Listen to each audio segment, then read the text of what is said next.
Hi guys, welcome back to my channel. तो आज मैं बात करने जा रही हूँ ओरल हेल्थ के बारे में। जैसे कि आपकी फिजिकली पूरी बॉडी की हेल्थ इंपॉर्टेंट होती है, ऐसे ही आपकी ओरल हेल्थ भी बहुत बहुत ज़्यादा इंपॉर्टेंट होती है कि आप क्या खा रहे हैं, आप कैसा लाइफस्टाइल जी रहे हैं, आप अपनी ओरल हाइजीन को कैसे मेंटेन कर रहे हैं अपने नॉर्मल फिजिकल हेल्थ के साथ साथ।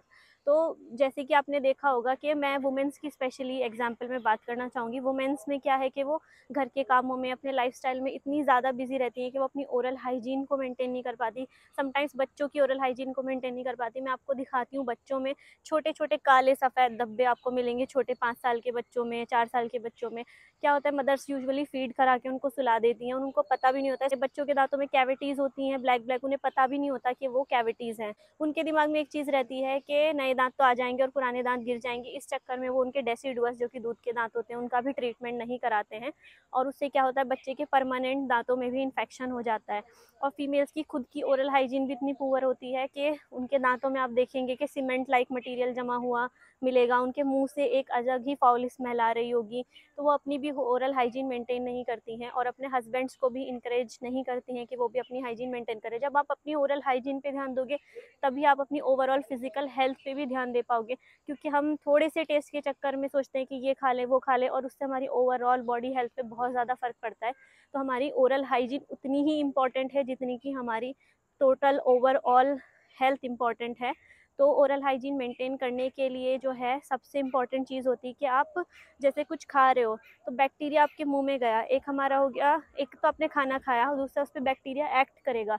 लेकिन इसमें जो टाइम फैक्टर है वो बहुत ज़्यादा इंपॉर्टेंट है। अगर आपने हाथ के हाथ ब्रश कर लिया तो बैक्टीरिया है उसको कुछ खाने के लिए मिल ही नहीं रहा है। लेकिन अगर आप उसको बहुत देर तक छोड़ दोगे, लाइक आपने रात में ब्रश ही नहीं किया और वो बहुत देर तक खाना 8 घंटे 10 घंटे तक आपके मुंह में सड़ रहा है, तो वो आपकी जो दांतों की इनेमल होती है, कहीं ना कहीं बैक्टीरिया उस फूड को खाएंगे और एक एसिड प्रोड्यूस करेंगे जिससे आपके दांत जो हैं उसके बाद डिग्रेड होना, डिमिनरलाइज होना शुरू हो जाएंगे। और उसके बाद क्या होगा कि आपकी कैविटी बन जाएगी। लेडीज़ में अर्ली एज में कैविटी बन जाती है, वो अपनी उस पर ध्यान नहीं देती हैं, वो उसको निकलवा देती हैं दांत को। अर्ली एज में उनको खाने पीने में बहुत ज़्यादा प्रॉब्लम होती है।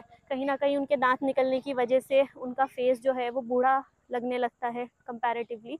तो बच्चों पे भी ओरल हाइजीन पे ध्यान दें। रात में ज़रूर स्पेशली ब्रश करें क्योंकि 8 से 10 घंटे की फास्टिंग में आपके दांत बहुत ज़्यादा सड़ जाते हैं।